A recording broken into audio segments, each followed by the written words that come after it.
Just another kind of actor question. Do you have any advice on headshots? I'm glad you asked. I think headshots are such an important thing. I think they're like your calling card. You're basically saying this is me, and whether they're online or whether they're in your hand, they are your calling card. What can I tell you about headshots? I think it's important that headshots actually be headshots these days rather than three-quarter shots. Right. I'm a big fan of headshots being headshots. The vast majority of submission these days is done electronically on the internet, and what a casting director sees is just little pictures on a screen. So if your face is not a large part of that little space, then how are they going to see you? Right. Okay. So I think it's important that your headshot be a headshot.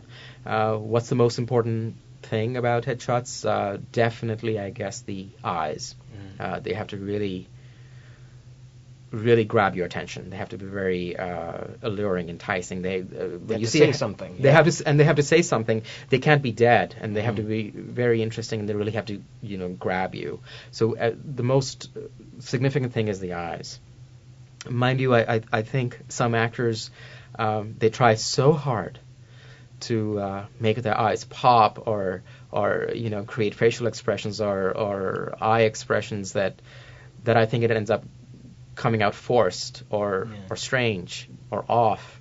I think it's very important that a headshot be natural, not be posed.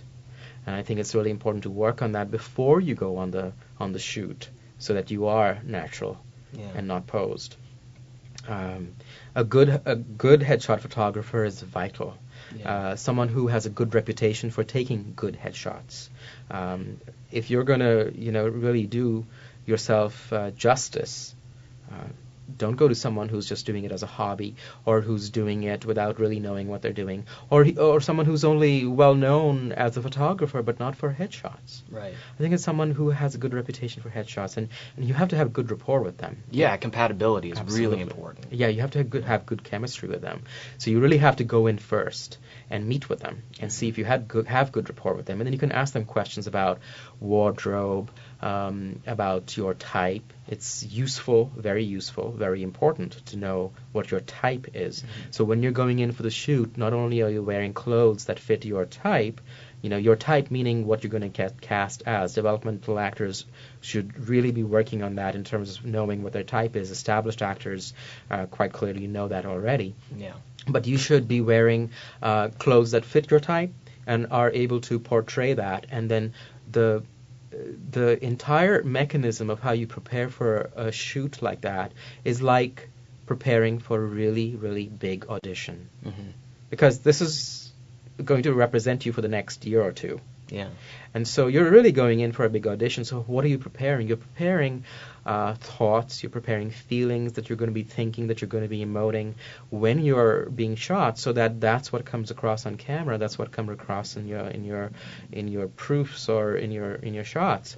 So, and that goes with your type. You prepare with what your type is, and you prepare that beforehand with your headshot photographer so that he knows or she knows what you're coming in for and why. And I think the clothes must not have patterns or things that detract, and not bright colors, because it shouldn't detract from your face and from your eyes. That should be the sole focus. You have to talk to your photographer so that the background is plain and doesn't have patterns or different things in it that take someone's attention away from your face. The entire focus of a good headshot must be solely on your face and on your eyes. Anything at all that detracts from that is not a good thing. So, and in terms of cropping, I find that some actors crop too much. So yes, I want to see your head in your shot and not necessarily your entire body, but I do need to see, your full face.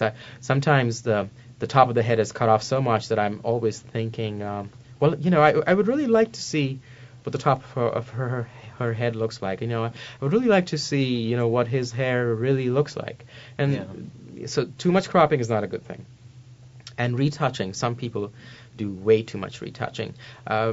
Casting is always complaining about that. You don't look like your photo. You don't look like your picture. Yeah. Okay, that's true for managers and agents too. You know, when if we call you in from what you've submitted to us and you don't look like what you've said you look like, then, you know, first of all, we're disappointed. So there goes the interview right off the bat.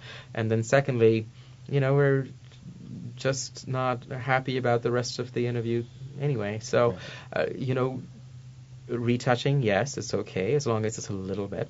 Mm-hmm. You know, most female actors are going to have makeup on anyway, so it's even when they're in a shoot.